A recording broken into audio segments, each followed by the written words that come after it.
Hello नमस्कार, कैसे हैं आप सभी। उम्मीद करता हूं आप अच्छे होंगे, स्वस्थ होंगे। मैं हूं रंजीत और आप सभी का बहुत बहुत स्वागत करता हूं टॉपर्स 24 में।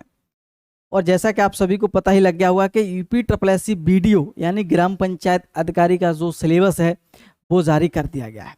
तो आज की वीडियो में इसी पे बात करने जा रहा हूं कि इसका संपूर्ण पाठ्यक्रम क्या है और बहुत बड़ा परिवर्तन किया गया है इस पाठ्यक्रम को लेकर के। जैसा सभी लोग सोच रहे थे और इससे पहले जो भी वीडियो के अभी तक एग्जाम हुए उनसे सबसे हटकर बिल्कुल सिलेबस आया है। ठीक है, तो उस पर हम बात करेंगे और हम बात करेंगे पीईटी कट ऑफ क्या रहेगी, शॉर्ट लिस्ट कब तक हो सकते हैं और आपका एग्जाम ये जो है कब तक हो सकता है। ठीक है, पूरी वीडियो आपके लिए बहुत ज़्यादा महत्वपूर्ण होने जा रही है। वीडियो अगर आप पसंद आए तो लाइक शेयर जरूर करेंगे, चैनल को सब्सक्राइब करेंगे जिससे इस वीडियो से संबंधित जानकारी आपको मिलती रहे और इसकी क्लासें भी आपको जो है मिलती रहेंगी। बहुत सारे छात्र कह रहे हैं सर आपकी तैयारी इसकी करवाएंगे या नहीं करवाएंगे। बिल्कुल इसकी तैयारी करवाएंगे और आप ये बताएंगे कि इसका बैच आपको जो है सही रहेगा या फिर इसके में जो बिल्कुल टॉपिक वाइज नोट्स बना दूं वो आपके लिए बेहतर रहेगा। ठीक है, वो आप मुझे कमेंट करके बता सकते हैं। ठीक है, चलिएगा। तो आपको ये पता होगा कि वीडियो 2023 की जो नोटिफिकेशन है आपका वो 1468 पदों पर आपका आया है और बिल्कुल सिलेबस नया है। बिल्कुल इतना नया सिलेबस है, बहुत सारे छात्र तो घबरा गए, परेशान हो गए कि ये सिलेबस कहाँ से रख दिया है। बिल्कुल हटा दिया, रीजनिंग वगैरह सब कुछ हिंदी हटा दी, बिल्कुल जीके ही और कंप्यूटर पर ही पूरा सिलेबस आपका निर्धारण है। चलिए तो देख लेंगे संपूर्ण पाठ्यक्रम क्या है, इस पर हम तीनों पॉइंट पर बाद में बात कर लेंगे। तो देखेंगे क्या है। देखिएगा, आपका ये जो नोटिस है वो आपका आया है आयोग की तरफ से, इसमें हम पढ़ लेंगे। ठीक है, इसमें सारी चीज यहाँ पर लिखी हुई है। इस संबंध में मुझे ये कहने का निर्देश हुआ है कि कार्मिक विभाग अनुभाग 2003 उत्तर प्रदेश समूह ग के पदों के लिए सीधी भर्ती के लिए रीति और नियमावली 2015 में प्रावधानों ग्राम पंचायत अधिकारी प्रस्तावित मुख्य परीक्षा हेतु निम्न वत परीक्षा योजना पाठ्यक्रम की स्वीकृति प्रदान की जाती है। ग्राम पंचायत अधिकारी रिक्त पदों चयन होती लिखित परीक्षा के लिए योजना एवं आपका पाठ्यक्रम। इसमें 100 क्वेश्चन होंगे, 100 क्वेश्चन होंगे आपके। ठीक है, और 100 क्वेश्चन आपके 120 मिनट यानी कि 2 घंटे का समय मिलेगा। 1/4 की नेगेटिव मार्किंग रहेगी। ठीक है, ये ध्यान रखेंगे। चलिए, ये रहेगा आपका। अब मैं बताता हूं आपका सिलेबस क्या है। ठीक है, साफ साफ दिख रहा है, कोई दिक्कत तो नहीं आपको। चलिएगा, ये है आपका सिलेबस। क्या है सिलेबस, देख लो। परीक्षा में विषय प्रश्नों की संख्या, ये ध्यान रखेंगे, बिल्कुल परिवर्तन कर दिया। ऐसा सोच भी नहीं रहते कि इतना बड़ा परिवर्तन हो जाएगा। इतना मैंने भी नहीं सोचा कि इतना बड़ा परिवर्तन कैसे हो सकता है। तो यहाँ ग्राम पंचायत कार्य, पंचायती राज व्यवस्था, ग्रामीण विकास योजना से संबंधित 65 अंक आपसे पूछे जाए, 65 क्वेश्चन पूछे जाएंगे। अगर हम बात करेंगे, चलो इसकी मैं बात को बाद में बात करूंगा, पहले आप समझ लेते हैं। तो देखिए, विषय आपके यहाँ भाग 1, भाग 2, भाग 3 के चक्कर मत पड़ना, इसमें कुछ नहीं है। ठीक है, इसको लेकर परेशान होगा ये सर ये क्या है, 3 पेपर तो नहीं होंगे, ऐसा कुछ नहीं। तो पेपर में ही भाग दे रखे होंगे। ठीक है, चलिए देखिए 120 मिनट आपके यहाँ पे दे रखी है यानी कि 2 घंटे। भाग 1 में क्या रहेगा देखिएगा, पंचायती राज व्यवस्था। ये आपको पता होगा, ग्राम पंचायत अधिकारी क्या पंचायती राज विभाग के अंतर्गत कार्य करता है। तो पंचायती राज पूरी व्यवस्था, इतिहास, उसके संबंध में संवैधानिक उपबंध क्या है, बिल्कुल यहाँ से 10 क्वेश्चन पूछे जाएंगे।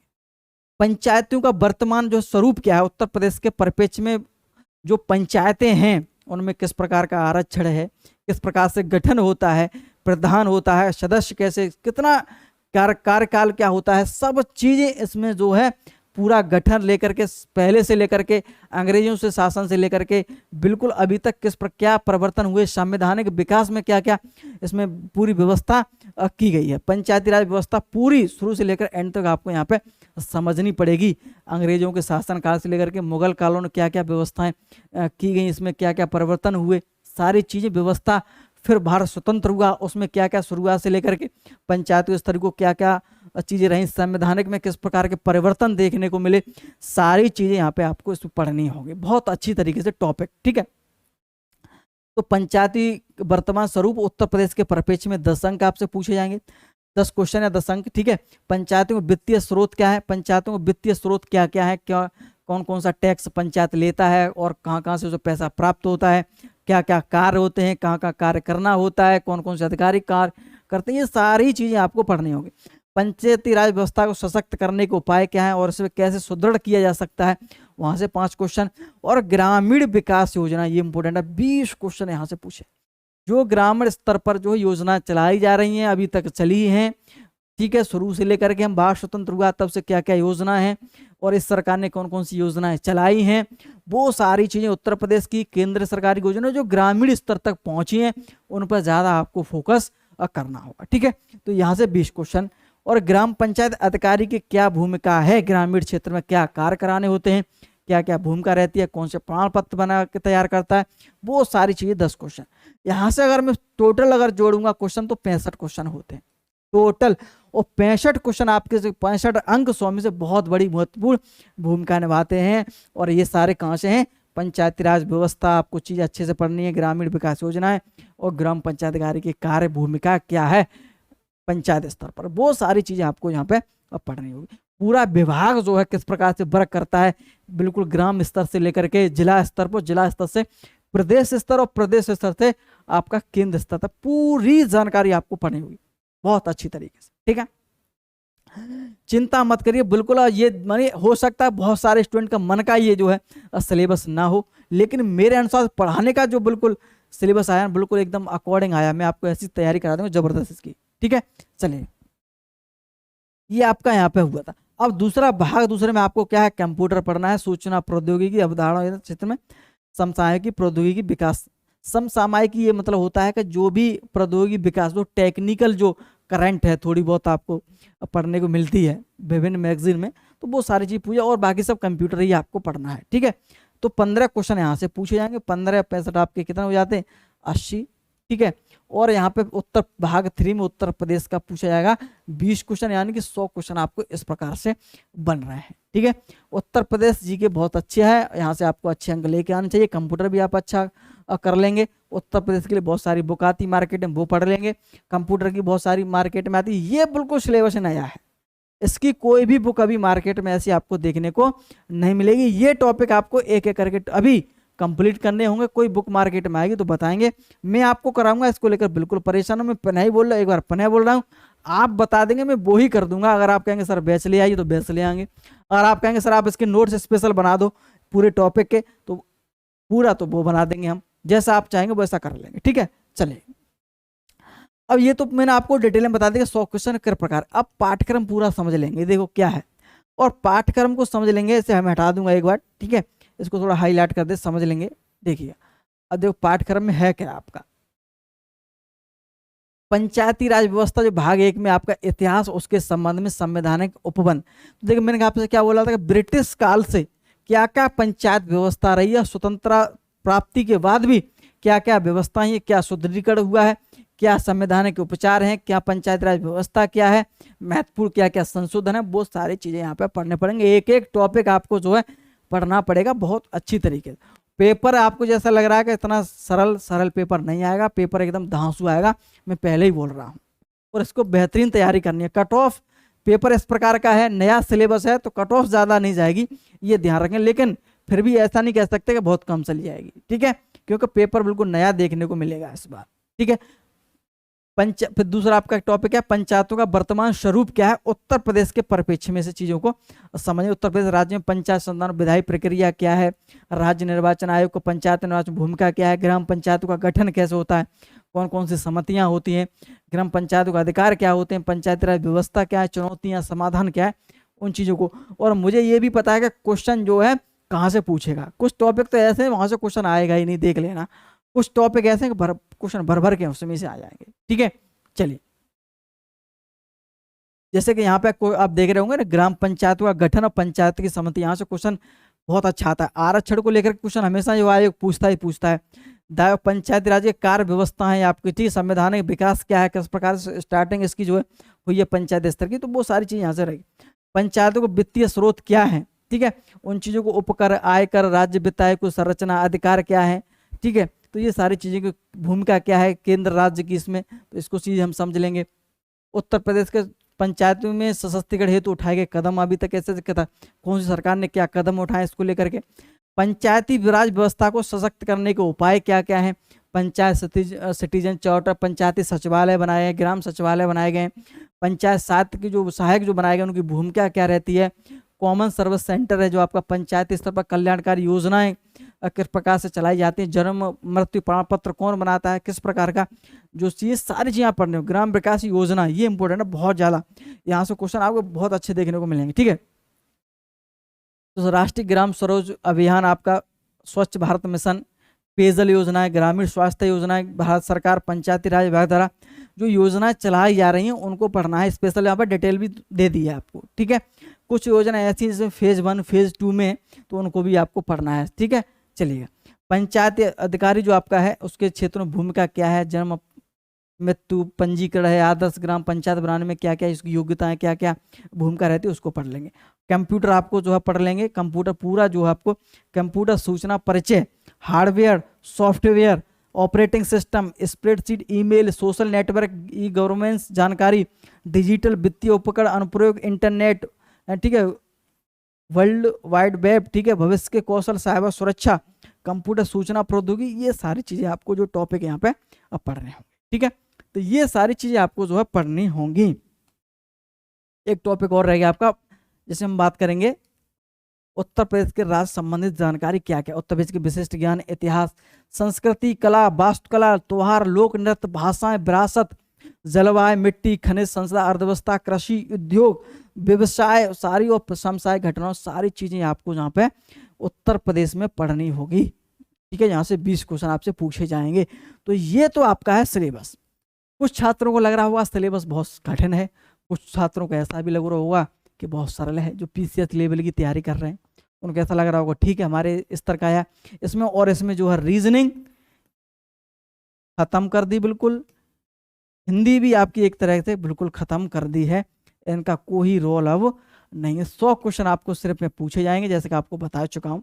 ठीक है, और मैं आपको पुनः बोल रहा हूँ कि इसमें भाग 3 होंगे, जिसमें आपको पहले के 65 अंक होंगे, 65 क्वेश्चन होंगे पंचायती राज व्यवस्था, ग्राम पंचायतकारी, ग्रामीण विकास योजनाओं से, और कंप्यूटर से संबंधित 15 क्वेश्चन और 20 क्वेश्चन ईपीजी के होंगे। इस प्रकार के 100 क्वेश्चन आपको परीक्षा में रखे जाएंगे। ठीक है, तो ये तो हो गया आपका सिलेबस। अब आपके मन में ऐसा प्रश्न हो रहा होगा कि सर तैयारी कौन से करें, किस प्रकार से करें, तो मैं आपको पहले ही बोल रहा हूँ कि नया सिलेबस है, यूपी जीके की आप तैयारी, बहुत सारी बुकें मार्केट में वो पढ़ सकते हैं, कंप्यूटर की बहुत सारी मार्केट में बुक है वो आप तैयारी कर सकते हैं। अभी पेपर जो हुआ है जूनियर असिस्टेंट के वीडियो पेपर आपने देखोगे कितना स्तर अब बढ़ रहा है आयोग का, तो उसी लेवल की आपको जो है तैयारी करनी पड़ेगी। तो यूपीजीके की बहुत सारी बुक मार्केट में, कंप्यूटर दिए तो आप 2 सब्जेक्ट बहुत अच्छी तरीके से कंप्लीट कर ही सकते हैं। और जो आपके टॉपिक इसमें अलग दे रखे हैं ना, इसमें आप जैसा मैं बता दूं आपको, इसको लेकर आप थोड़ी कन्फ्यूज रहोगे सर ये हम कहाँ से पढ़ेंगे, तो बिल्कुल ये नया सिलेबस है, बहुत सा अभी मार्केट में भी बुक आपको इससे संबंध देखने को नहीं मिलेगी। इसके टॉपिक अभी आप जो है इंटरनेट पर खोज करके इन चीज़ों को अभी से कलेक्शन, डाटा कलेक्शन थोड़ा बहुत करते रहिएगा, फिर इसके हम जो तैयारी आपको करवाएंगे। और मैं आपको पुनः बोल रहा हूँ, आप बोलेंगे वैसे करवा देंगे, इसको लेकर बिल्कुल भी परेशान ना हो। ठीक है, और यूट्यूब पर भी आपको क्विज रूम में आपको क्वेश्चन जो है करवाए जाएंगे, बिल्कुल परेशान ना हो, और उसके नोट्स वगैरह भी आपको बनाऊंगा। ठीक है, तो वो भी आपको प्राप्त करवा देंगे। ठीक है, चलिएगा, उम्मीद अब मैं बात करूंगा पॉइंट पे कि इसकी पीईटी कट ऑफ क्या रहेगी। जैसे बहुत सारे छात्र कह रहे हैं सर इसकी पीईटी कट ऑफ क्या रहेगी, तो मैं आपको बताऊंगा, आपको ये पता होना चाहिए कि इसमें जो है 1468 है, तो लगभग 30 से 30 गुना के आसपास जो है स्टूडेंट बैठते हैं जब आयोग कट ऑफ बनाता है। वैसे बोलता तो 15 गुना है, लेकिन 15 गुना ना होकर के जैसे कैटेगरी वाइज कट ऑफ बनती है 2.2 अंकों तक हर कैटेगरी की कट ऑफ बनती है, तो वो छात्र जब बुलाए जाते हैं तो 30 गुना के आसपास बन जाते हैं, 30 गुना, 32 गुना, 29 गुना, इस प्रकार से छात्र बनते हैं। तो ये अगर हम बात करेंगे 30 गुना की, तो लगभग यहाँ पे छात्र जो बुलाए जाएंगे वो आपके कितने बुलाए जाएंगे, वो 45,000 से लेकर के 50,000 तक छात्र बुलाए जा सकते हैं। ठीक है, इसकी मेन एग्जाम के लिए, किसके लिए, इसकी जो मेन एग्जाम होगा ना उसके लिए छात्र कितने बुलाए जा सकते हैं, 45 से 50,000, और 45 से 50,000 में से चयन किसका होगा, उनके मेन एग्जाम के लिए, फिर उसमें 1468 छात्रों का चयन होगा। बहुत अच्छा मौका है, एक बेहतरीन तैयारी करिएगा। सिलेबस को लेकर आप बिल्कुल परेशान ना हो, घबराना मत कि क्या पूछा जाएगा, बहुत सिंपल है और आराम से कर लोगे। ठीक है, जब आप पढ़ना स्टार्ट करेंगे तो बहुत आपको सरल लगेगा। तो ये आप ये समझिएगा, जो भी जैसे इसमें जो योग्यता में ट्रिपल-सी भी मांगा गया था, आपको ये पता होगा, ठीक है। ट्रिपल-सी भी इसमें जो है मांगा गया था। तो अब ये इंपॉर्टेंट है कि जैसे कि इसमें सॉरी, तो जो कट ऑफ बनेगी, जैसे आपको पता है शॉर्ट लिस्ट क्या होता है कि ऊपर से छात्र जो है शॉर्ट लिस्ट होते हैं। तो अब ये पता होना ट्रिपल-सी कितने स्टूडेंट के पास है, कितनों ने फॉर्म भरा है और कितनी क्या व्यवस्था है, अभी तो नहीं पता। लेकिन एक आप संभावित ये बोल सकते हैं कि जहाँ तक संभावना है कि 95 से 96% प्लस ही रहेगी, क्योंकि इसमें 40-45 हज़ार छात्र आएंगे। अगर हम 1% की हम तुलना करेंगे तो लगभग 25,000 जो है छात्र, 25,000 छात्र परीक्षा में बैठे थे पीईटी में 2022 में, ठीक है। तो इस हिसाब से अगर हम मानेंगे तो सिर्फ 2% नीचे आनी चाहिए, लेकिन ऐसा नहीं है। आपने जो जूनियर असिस्टेंट का आपने देखा होगा कि कट ऑफ नीचे गई थी, क्यों पे स्पेशल योग्यता क्या थी, ट्रिपल-सी थी। तो ये आप कितने छात्रों ने के पास ट्रिपल-सी थी या नहीं, ये तो आंकड़े नहीं पता, लेकिन जहाँ तक संभावित है कि यहाँ से आप जो है 96% प्लस जो है कट ऑफ बनेगी। यहाँ तक तो एक आंकड़ा है और संभावित बन रही व्यवस्था 96% से ऊपर ही कट ऑफ रहेगी, ठीक है। तो ये आप यहाँ समझ सकते हैं। और 95 भी हो जाए तो कोई बड़ी बात नहीं, 95-96 बोल रहा हूँ, इसको लेकर परेशान ना हो। इससे ऊपर ही परसेंटाइल आपकी जो भी परसेंट भर रहे हैं तो वो छात्र अपनी जो है तैयारी करते रहें। अब हम बात करेंगे सर शॉर्ट लिस्ट कब तक हो जाएंगे। देखिए आपका सिलेबस क्या है, जारी कर दिया है। यहाँ पे क्या है, आपका सिलेबस जो है जारी कर दिया गया है। तो निश्चित रूप से जल्द ही आपको नोटिस देखने को मिल सकता है, या तो हो सकता है आपको इस सितंबर के लास्ट तक मिल जाए, या तो फिर अक्टूबर तो में आपको निश्चित रूप से जो है देखने को मिलेगा ही मिलेगा। और आपकी जो परीक्षा जो आपकी है वो आपकी नवंबर के एग्जाम में, नवंबर में आपकी जो परीक्षा संभावित है, जहाँ तक अभी सूचना मिल रही है वो आपके नवंबर के माह तक लास्ट तक अब जो है हो सकती हैं। अगर किसी कारण से 1% नहीं भी हो पाती नवंबर, तो दिसंबर में तो 100% परीक्षा होगी। वैसे जहाँ तक संभावना है कि नवंबर तक हो जाएगी और जल्द ही आपको नोटिस मिलेगा और शॉर्ट लिस्टिंग को लेकर के, ठीक है। तो आपका सिलेबस आ गया है, शॉर्ट लिस्टिंग भी जल्दी हो जाएगी और आपका जो है रिजल्ट एग्जाम भी इसका जल्द से जल्द आपका करवाया जाएगा। अगर आप तैयारी कर रहे हैं, आप अगर 96% से ऊपर बन रहे हैं तो अपनी तैयारी में आप जुट जाइएगा। एक बड़ा मौका है एक अधिकारी बनने का, चाहे छोटा स्तर का अधिकारी है, लेकिन अधिकारी अधिकारी होता है, ये ध्यान रखना। और ये बड़ा मौका है आपको 1468 में एक स्थान आपको पक्का करना है। तो आप कहीं से भी तैयारी करें, मैं ये नहीं कह रहा हूँ किसी से कर रहे हैं, लेकिन आप बेहतरीन तैयारी करिए, अपना सपना, माता पिता का सपना पूरा करिएगा। और इसी के साथ में ईश्वर से प्रार्थना करता हूँ कि आपका इसमें जो है चयन हो। और उम्मीद करता हूँ वीडियो आपको पसंद आई होगी और बहुत बहुत धन्यवाद।